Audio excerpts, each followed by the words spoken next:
Eileen, not your usual build-up week to a big important game. What were your own personal feelings watching the documentary and reading the reports? Thankfully it's not the usual week. But like for me personally, deeply upsetting. To listen to the girls, to watch. Very upsetting, emotional, angry, and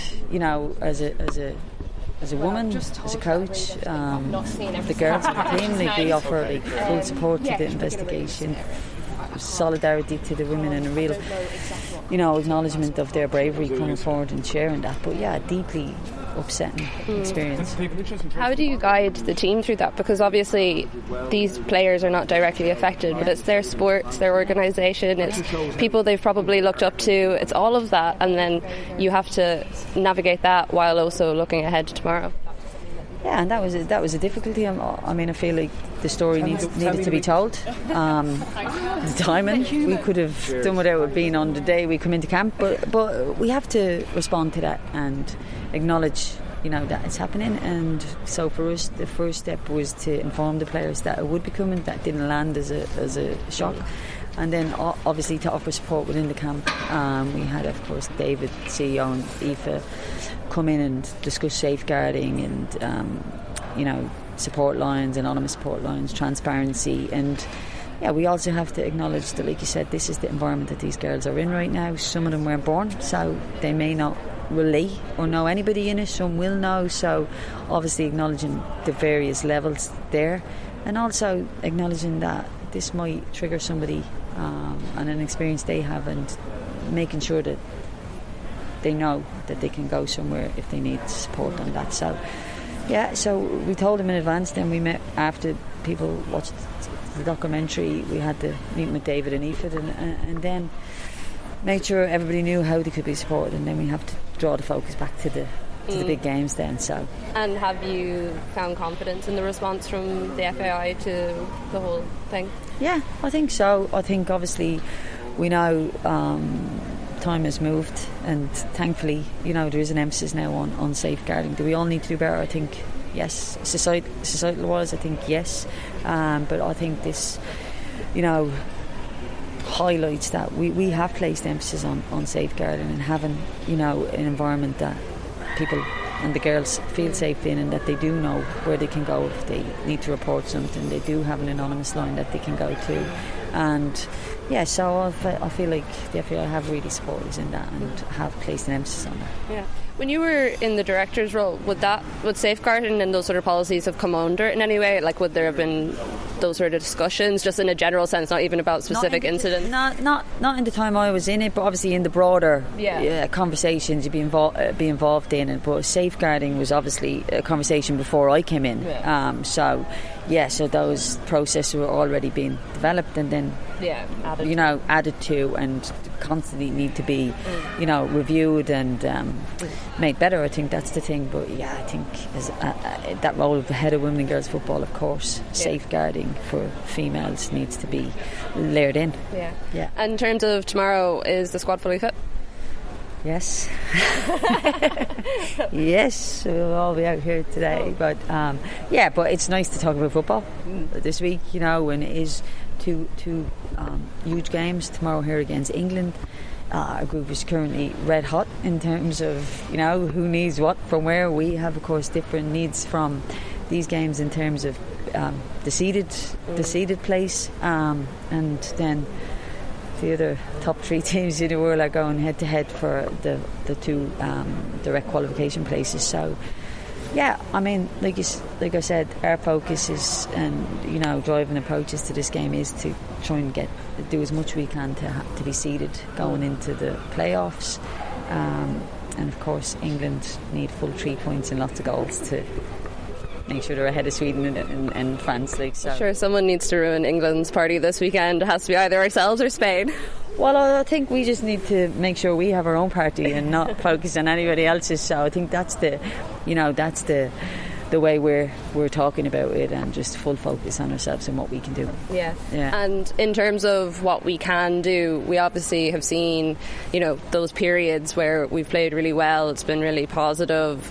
Do you feel confident going into tomorrow that we've developed that we can do it for a bit longer than maybe the hour, 65, 70 minutes that we've seen so far? Yeah, well, I think that is, you're exactly right. That's the benchmarks that we're seeing, the performance markers, and everybody talks about shots we didn't have and the goals we didn't score. We are playing against second and third in the world, so a bit of reality would be nice. We lost 1-0 against France, second in England 2, and we would think that some of those goals were preventable, that we should have been better in those moments, and we could have been. The Sweden game at home, of course, we opened up a little bit more and the scoreline was higher, and it was 3 transition moments, but yeah, we learn a lot about managing the game in terms of how long we can go toe to toe in those more advanced positions, when we need to maybe sit in a little bit, how we need to manage those time segments, because right now realistically we're not in a development phase to go toe to toe for the full game, because that's why there's different levels in sport, and that's realistic. So, but we're trying to build on that every game, and of course, like I said, we're trying to get a seeded place here, and the value of goal difference is huge, given we're in a head-to-head with Poland. So, that also has to guide how we, approach both of the games. Yeah. Difficult week for the squad. How's it been for you? Obviously, we've come into camp on a really difficult note with the programme that was out on Sunday, the Girls in Green. A really difficult watch. We all came at different times, so some people would have been flying on Sunday. I was in the hotel room. Obviously, I watched the programme. Really shocking and harrowing revelations. Our interim chief, David Carrow, and head of People's, Aoife Rafferty, came in the next day to kind of echo the sentiments that everybody was feeling from that, and acknowledge how obviously difficult of a watch and terrible it is to listen to people's stories and to see and hear what people have went through, legends of the game like Olivia O'Toole, and also to emphasise that we have safeguarding in place now. We have policies, we have procedures to make sure that that safeguarding is everybody's responsibility, to make sure that these things do not happen again. Moving on and moving through the days from that, we've got so little time in camp, and so right now in this moment we obviously have to put all of our energy into the game, but the programme on Sunday and what legends of the game people have went through, it's going to be an ongoing reflection, and it's going to be something that we keep speaking about. How do you mentally prepare after watching something like that and knowing that this is going on in Irish football in the background, and then also turn your attention to what is a really, really important game?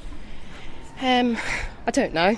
Obviously, we watch this programme. It's a really difficult watch. We had the chat the next day with our interim chief, David Carrow, and then once you cross the line onto the pitch and you're trying to train and put our ideas and our thoughts for the game going forward, you kind of put on your different hat and you go into your professional mode. But that doesn't mean that we're not thinking about what is going on and surrounding and the context around this camp. And like I say, in this exact moment, obviously we're trying to prepare for our game against England tomorrow. But this situation and the allegations of abuse and what players have went through is going to be an ongoing conversation. And how are you feeling yourself going into tomorrow? Just generally feeling fit, feeling good? Feeling fit, feeling good, feeling excited. Really want to take the challenge of trying to get a result against England.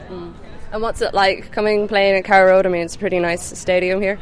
It is a nice stadium. I've actually never been to the stadium, and I've never been to Norwich, so it's a few firsts for me, but once you cross that white line tomorrow, it just all melts away, and it's just all about getting the result.